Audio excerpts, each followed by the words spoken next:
Christmas is my favorite time of year. The snow, being with my friends, the freezing cold wind that hits you in your face and makes you want to cry, but you're worried that if you do, then your eyes will freeze shut. Christmas markets. But more importantly, Christmas is a time for sharing things you love with the people that you love.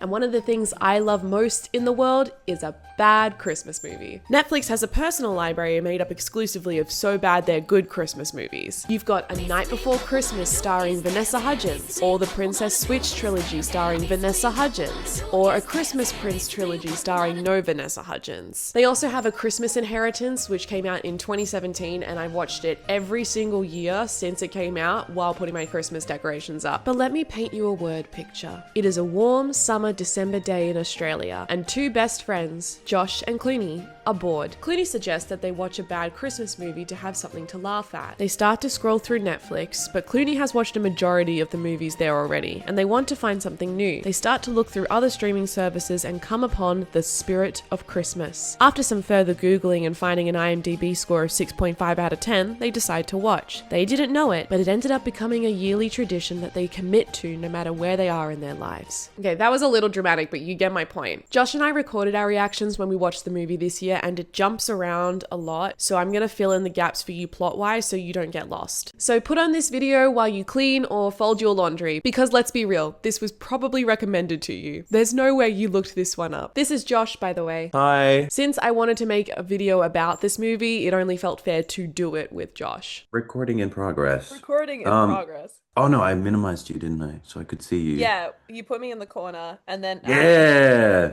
for me, I've got you like in a panel on my side because I like to see both of us, but that's because I'm vain and I want to see myself more than you. I'm just gonna sit here with my little pizza. I actually can't see myself, so I'm gonna get comfy. Okay, and I'll Yeah. tell you what the frame I'm looks just like. but my drinks will be so far away. Think Can you about this, move Cody. the table closer to you? Is that allowed? Can I Yes, do you're that? allowed to move furniture. Can you see Yeah, the that's pizza? fine. That's fine. You can't see the pizza. No. Can't.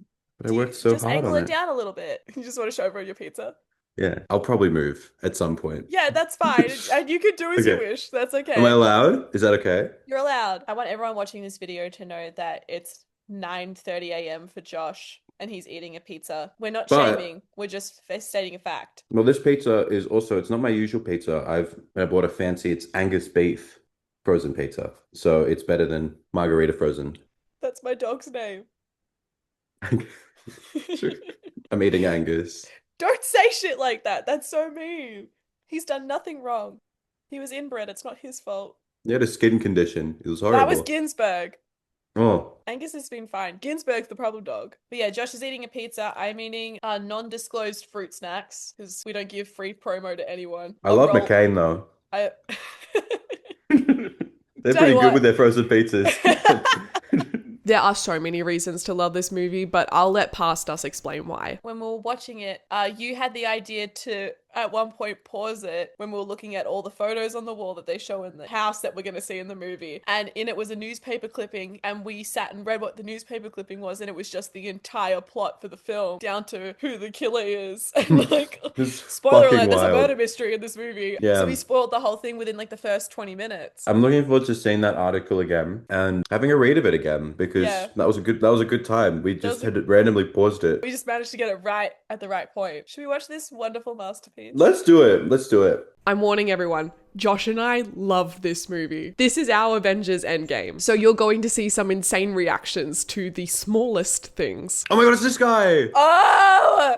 That guy is in one scene. And even though Josh and I react to this movie like it's Avengers Endgame, we do not remember anyone's name. Who's this man? Oh! Whoa! Yay! I don't remember his name. His name is Daniel, and he's returning from his recent bootlegging trip, where he was gone for 12 days. That's important, you have to remember that. On Christmas Eve to reunite with his fiancée Lily. Oh, it's the stopwatch. Oh, it's the really important stopwatch that we'll find out about We're later. being shown exposition, everybody. I'd never heard the people singing along Singing in to the this. background. Yeah, that was crazy. Josh and I may not remember any characters' names, but we do know the important things. We did have to Google whether the fairy lights were invented in the Oh, that's Prohibition right. era. Yeah. And they had just been invented, so it is kind of okay. This But they're does very work. clearly It's modern very- lights. Though. they Those clearly are wanted- so clearly modern lights. I mean, we're only a minute and 20 seconds in. There's already so much drama happening. What is the soundtrack? It's so weird. It's like chimes because it's Christmas, but then because it's the olden times, we need like Irish violin.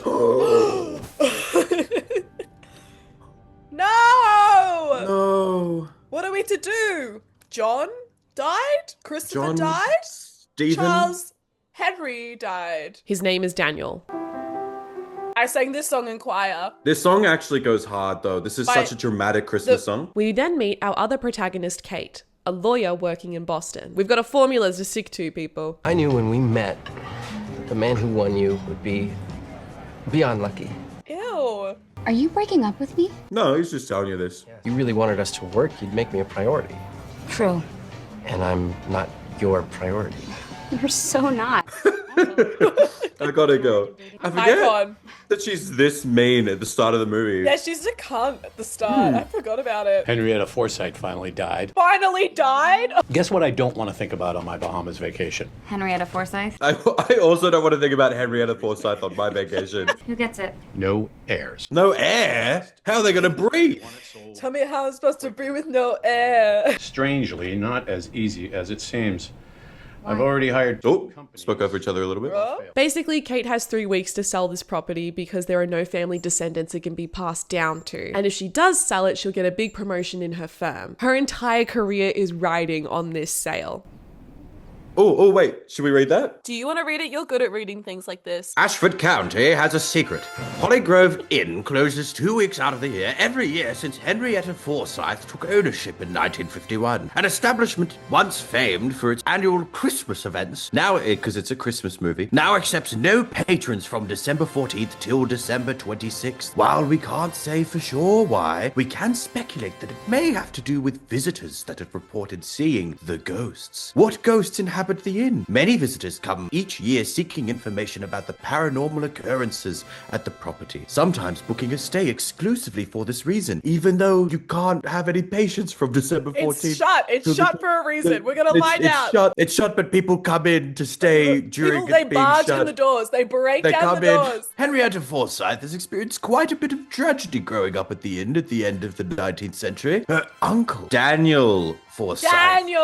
Daniel Forsythe was involved in illegally bootlegging alcohol while the controversial Temperance Act was in effect. He frequently traveled from Ashford to something as a runner to keep the something afloat. December 14th, 1919, Daniel Forsythe was something the last time he was to do with it. The dining room of the inn is particularly active, and many spirits have been spotted at the tables or in the mirrors. The Hollygrove Inn, fascinating history. As this account goes, the entire episode was very melodramatic. I was paralyzed in the middle of the night by a presence in the rooms. Oh my gosh. As I opened my eyes, I saw a grayish figure on the side of my bed to the left, almost 4 feet away. This is odd because, as we're going to see in this film, there's only one main ghost. Oh, see page 6 for the lotto results. That's what I was going to say. We should go to page 6. Josh and I were playing the movie simultaneously on our own laptops, so we had to do this a lot. So I'm at 5:54. Where are you at? I'm also at 5:54. Okay, shall we play it? Do you want to count it this time? Right. 10, 9, 8, 7, I fucking hate when you do that. 6, 5, 4, 3, 2, 1, go. Transition. Not quite good, but It was a okay. It transition. was Yeah. there. The thought was there. So off Kate goes to Hollygrove Inn to see why they can't get an appraiser to do their job. The shaky camera. No stabilizing on that one at all. They didn't have the time. She's Sponsored not by looking Cherokee. where she's driving. She was only looking at the house when she pulled up. Appraisers are famously more scared of ghosts than anyone else. Infamously, actually. Oh, I do love. You gotta love her. No, I love her. I'm obsessed with her. What's her name again? Kate? Maybe? Maybe? Her name is Kate. Not the door half open. You're going to see a lot of horror elements in this movie, but don't worry because they don't execute any of them fully. It's lifetime horror. I mean, but look at the glass on the door. It's beautiful. Stunning. Wild that they decorate for Christmas, but they don't have any patrons in during Christmas. It's for the fucking ghost. It's for Daniel. It's for Daniel. Oh, headshot. This is Walter, by the way. He takes care of the inn all year and is Kate's only friend in this movie. Closing? Isn't it high season for a place like this? Why would you be closing now? She clearly didn't read the newspaper. She just went straight to the lotto numbers. She was like, oh, Lotto? Tradition. Tradition. Look at all Off the he snow goes. in that fucking trailer. Yeah, well, he's clearly collecting it for the He's season. collecting it for the season. She's in bed reading. Probably the lotto numbers. Why is she falling asleep like that? I hate that she does that in this movie. Clearly liked the shot and the lighting was great. And they're like, well, you've got to nod off and then wake up and then go back to sleep. Kate falls asleep sitting up, which means the ghost can finally strike. Here we go. Oh, shit. He needs to do the security? The code is 319 in case anyone wants to break into this fake inn. We get our first law drop that the ghost can interact with objects like a human would. Instead of putting any actual effort into making the ghost a ghost in this movie, they just decide that he is like a human and can do whatever humans do. Basically, if you were expecting any ghost-like tendencies, stop.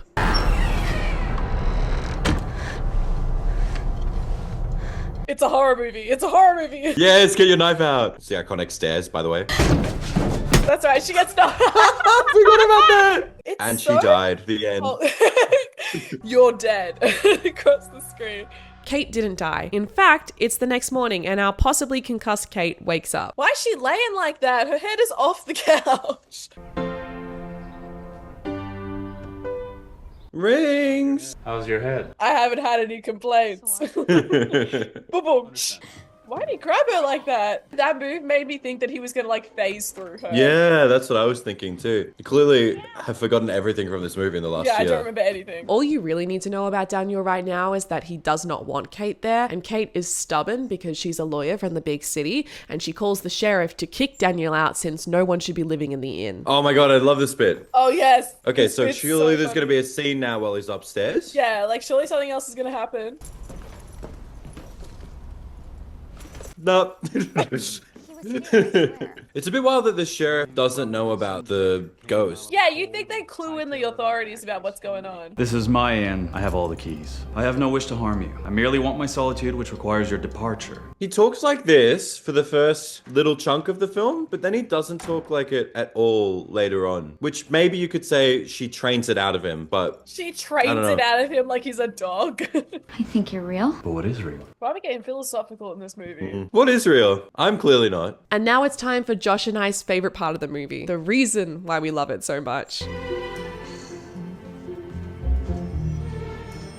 The article. Yay! Go, Okay, go, we go, pause go, it. go, go, go! Best part! This here is what made us fall in love with this movie because we paused and read this article and were like, oh my god. Josh and I had to film the reading separately because when we tried to do it while watching the movie together, it was so goddamn blurry that we could not read it at all. So I found a clearer version for Josh to dramatic read. Also, I had just dyed my eyebrows in this next clip, so no one say anything about it. I did the last one with an English accent. I'm gonna do this one more kind of chaos in the Republic.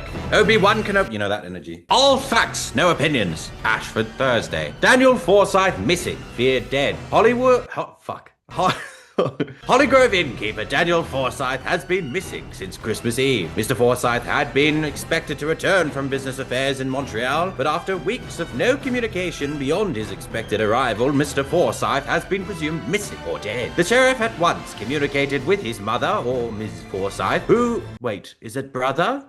Mother? The sheriff at once communicated with his brother of Mr. Forsyth, who also work at Hollygrove. It is thought that young Forsyth may have been involved in suspicious activities involving bootlegging, but a lack of evidence has at this point kept this as mere speculation. Facts, not opinion. Plans for a search have been initiated, and a cooperation with the other district's police departments heading toward Montreal are contributing any information found, if any. Hollygrove Inn is known locally for its Christmas event, which despite being dry this year was still a grand time for many of the Ashford district. The event, normally hosted by Chief Bower of Ashford, today extended to the town his search for Mr. Forsyth. The circumstances of the disappearance are similar to that of Miss Cabell Adams, who never returned home after she was to return from a trip up north. I've gone British again. Descriptions of the missing girl. Police are struggling to see if there is a connection, as both individuals have no known reasons to not return to their families. Mr. Forsyth is of the Forsyth family, who have owned the inn where it was established as the Forsyth Mansion in 1861. When their fortune was running low, they converted the mansion to an inn, which has been an establishment of Ashford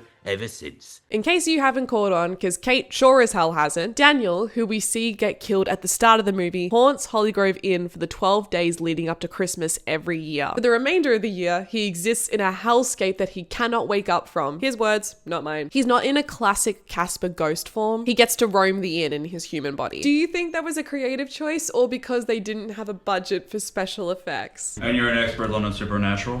Just what I've seen in the movies. Oh yes, the cinema.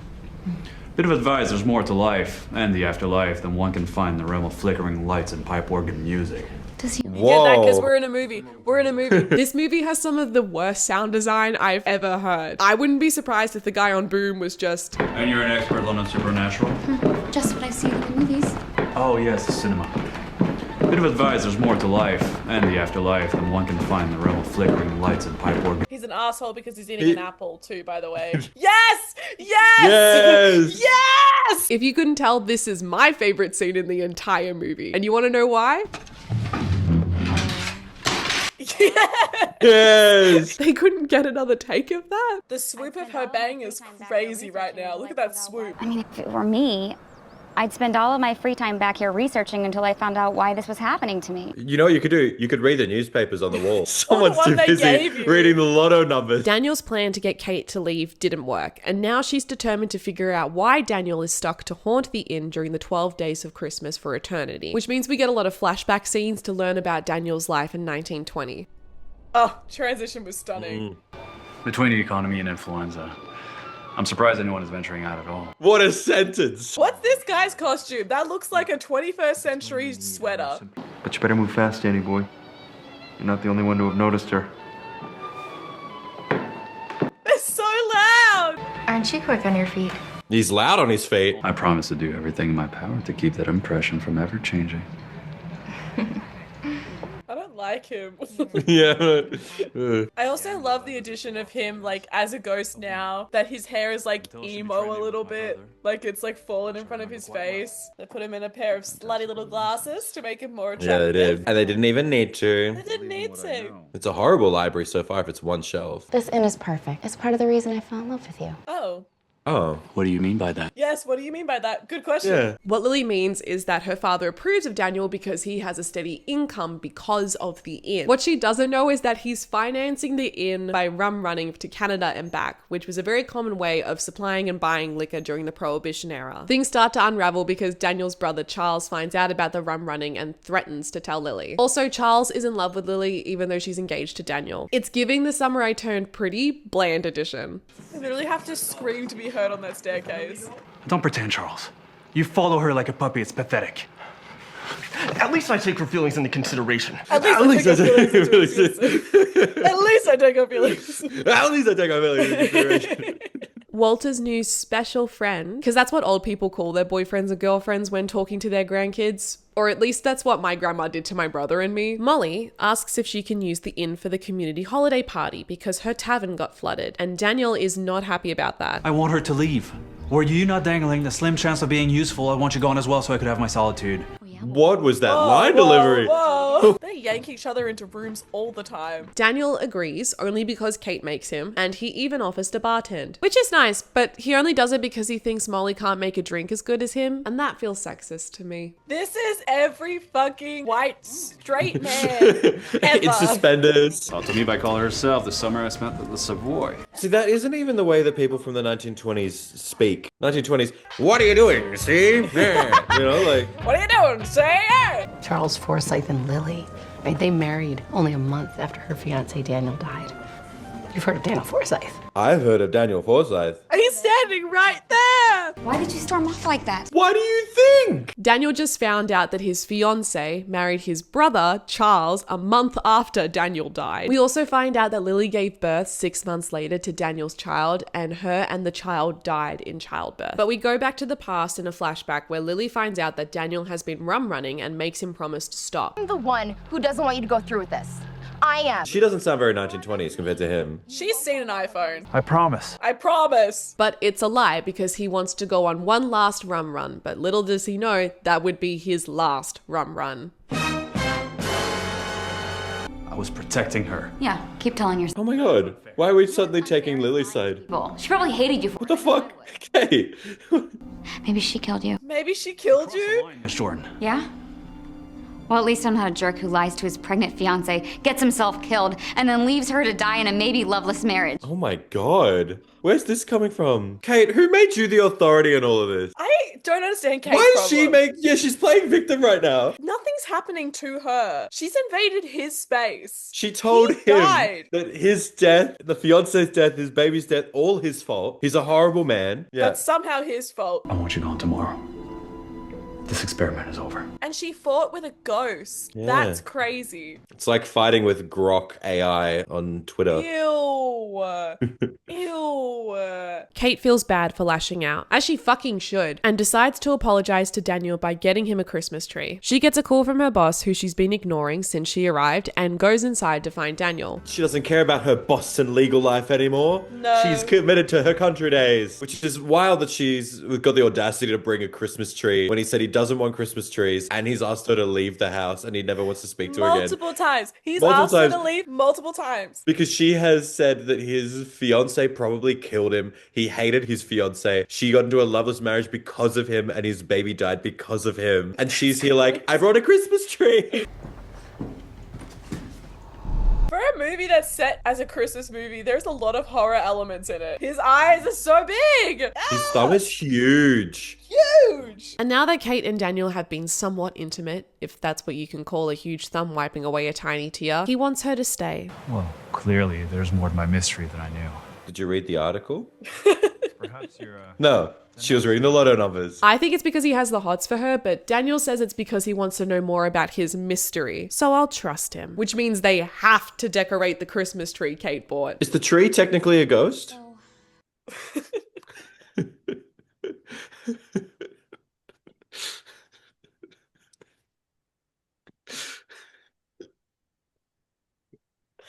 I want to be in love. What do you mean she wants to be in love? What did she say at the start of the movie? All of my partners, I was never into them. I've never liked anyone. Anyone that's wanted to date me, I've done it begrudgingly. But I feel quite confident that you have a wonderful capacity for love. This comes out of nowhere too. Such a wide tree. I'll make sure you always have a tree for Christmas. Aww. That's kind of nice. You're holding hands with a corpse! He is a dead man! Daniel is now insisting that he watches over Kate as she sleeps at night in order to protect her from any spirits that are roaming in the house. Circumstances have changed. We now know of the other presence. Can I just say as well, in the newspaper article, they specifically mentioned multiple spirits in the ballroom. How are they only just We letting... talked It's the about- lotto numbers. It's the lotto numbers. It's those damn lotto numbers on page 6! But he's a gentleman, so he sits facing away from her with his book. Any chance you could buy? I don't make enough money for that. The Go lotto. to page 6, Go to Kate! Who says Daniel like that? Like a serpent. That's probably nothing. Oh, don't worry about it. It's Don't fine. worry about it, it's fine, it's fine, it's Don't worry fine. about it. Waking up with a full face of makeup with nothing on the pillows is crazy as well. White pillows too? Are you kidding me? Yeah. Can we take the snow out of his fucking trailer, please? He's collecting it for the season, Queenie. There were 2 ghosts, one unidentified, one making pancakes. There's a good chance the one making pancakes was murdered. I'm still hoping for a tragic fall. Well, if you'd read the news article. Yeah, if you'd read the article, you would actually know. Wait, who attended the dance? Why? Because whoever was there couldn't have hit you from behind. Obviously, they couldn't walk around and... No, no one could walk around. That's not how that works. Wait, how long were you gone? To Canada? A couple of weeks, maybe less. 2 days less? Perhaps. We left on the 13th. And you came back late on the 24th. That's 12 days, Daniel. That's gotta be significant. Josh did it again in a worse way. I am at good old 5502. I'm at 5503. You want to count it? Yep. 50, 49, Oh. 48, 47, 46, 45, Skip a 44, few. 43, skip a few, 42, 41, 40, 10, 9, 8, 7, 6, 6, 6, because it's the devil. 5, 4, 3, 2, 1.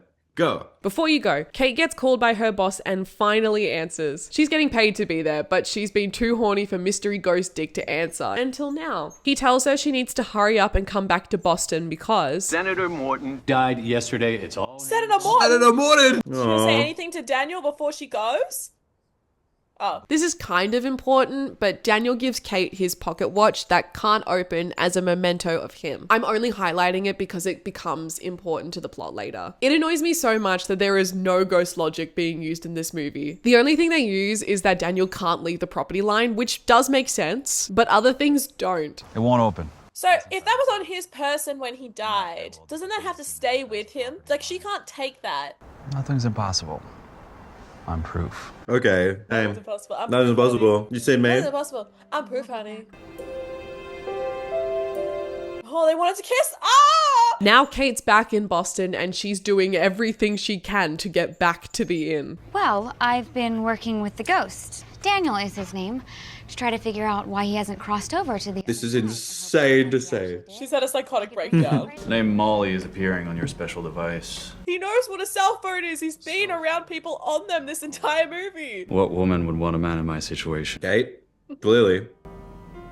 Kate. Clearly, Kate, at this point. But no woman should want you because you are dead, sir. You're dead. Let's not forget the fact that you're a ghost right now. So Kate's boss lets her go back to the inn as long as she's back in time for the staff holiday party. But the trust is counting on us, and I am counting on you. And you need to be here for the Christmas Eve party. Why? I'll be announcing your promotion. Oh. Because she's getting promoted. Oh, okay. He hit her like that. Oh my god. Just hit a woman. Okay, In wild. the workplace. Slap her on the ass while you're at it. Gee. He'll announce her promotion and she'll announce his firing. That's how they tell each other that they're home. They play the piano instead of being normal and finding the person in the house. Well, person and ghost. That's the song that he was playing. Imagine having a Christmas song as like your song for a couple. Ew, why do you smile like that? so, any more ghost sightings? Only when I look in a mirror.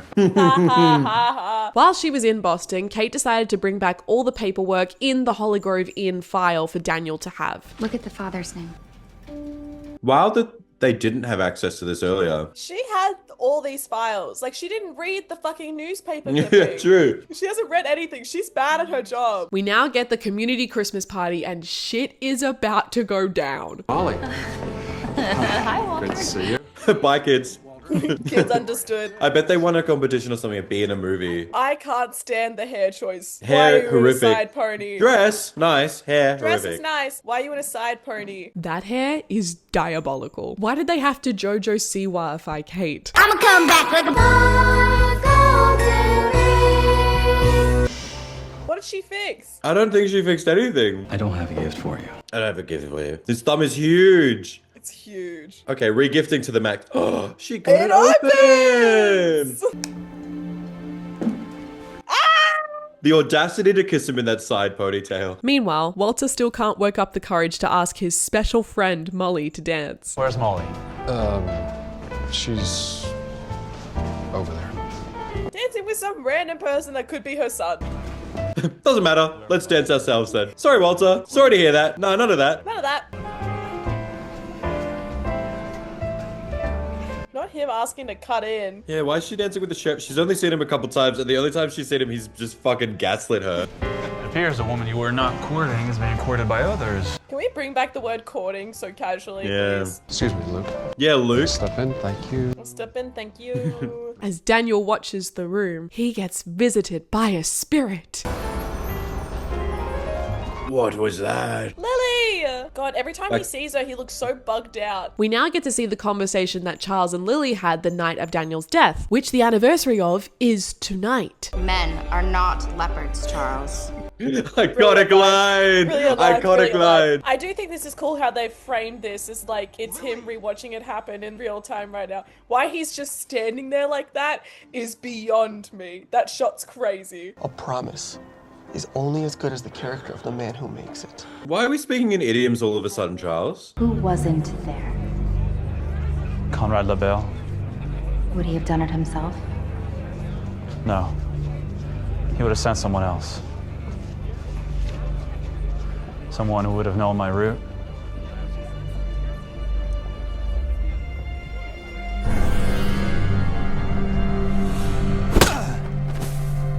Because it was his route too.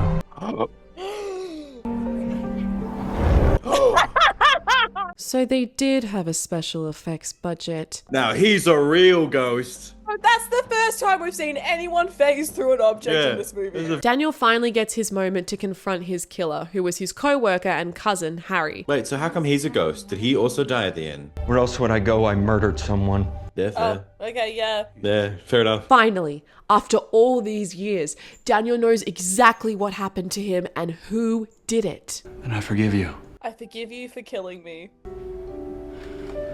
Oh, they're gonna kiss?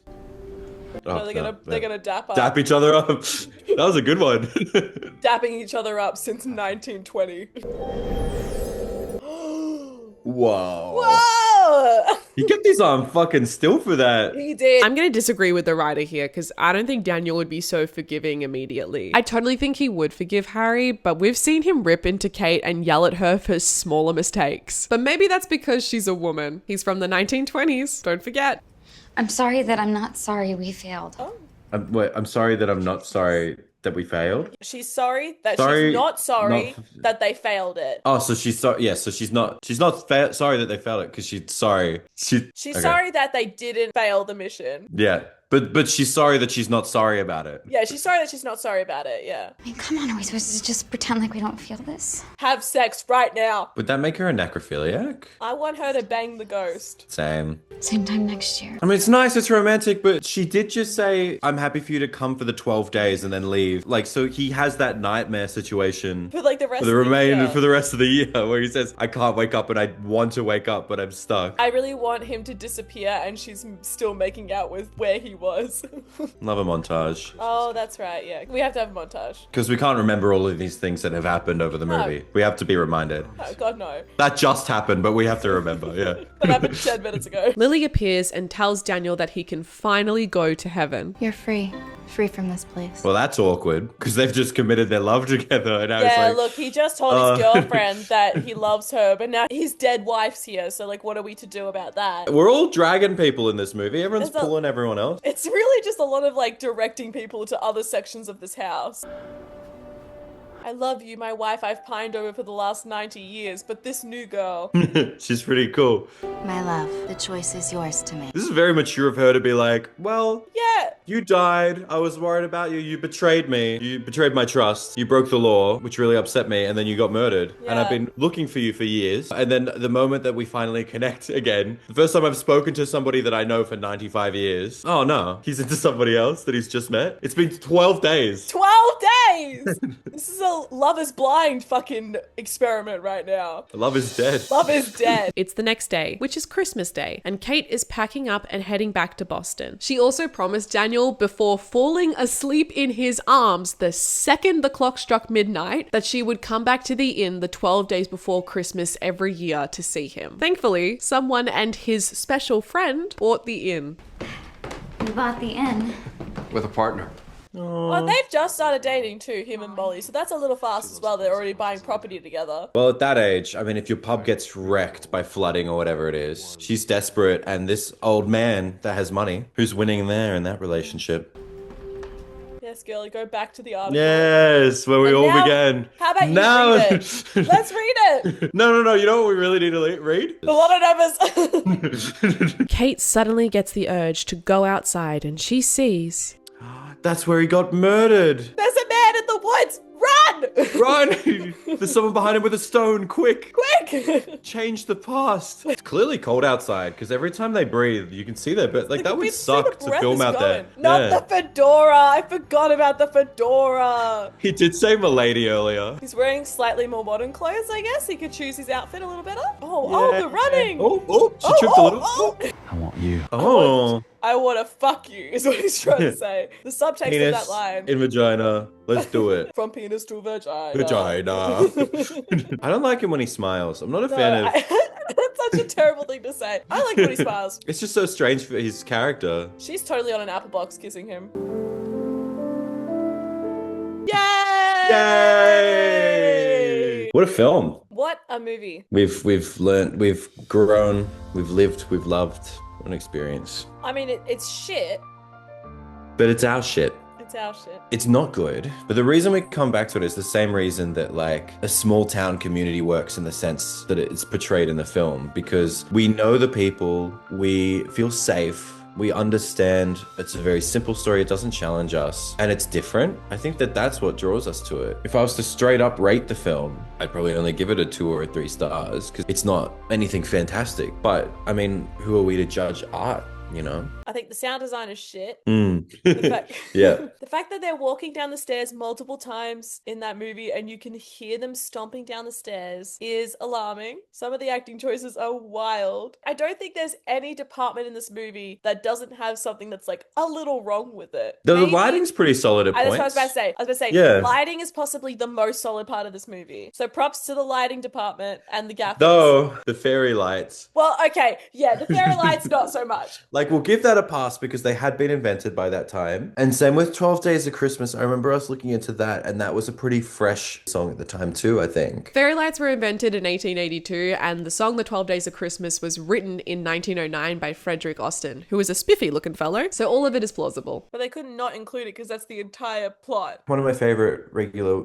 Christmas movie watches. We also had some other thoughts to share with the class. I love a bad Christmas movie. I think it is possibly one of my favorite genres that I only whip out once a year. And I will call it a genre because there are good Christmas movies. Bad Christmas movies, I think sometimes are made on purpose. The fact that somebody thought this plot up and wrote it down makes them a hero in my book. They're a hero to me. It doesn't matter how much Josh and I love this movie, there are still some gaping plot holes. So because he chooses Kate, he comes back to life. Is it because he doesn't fear anymore? Because I think that's what he said to his friend.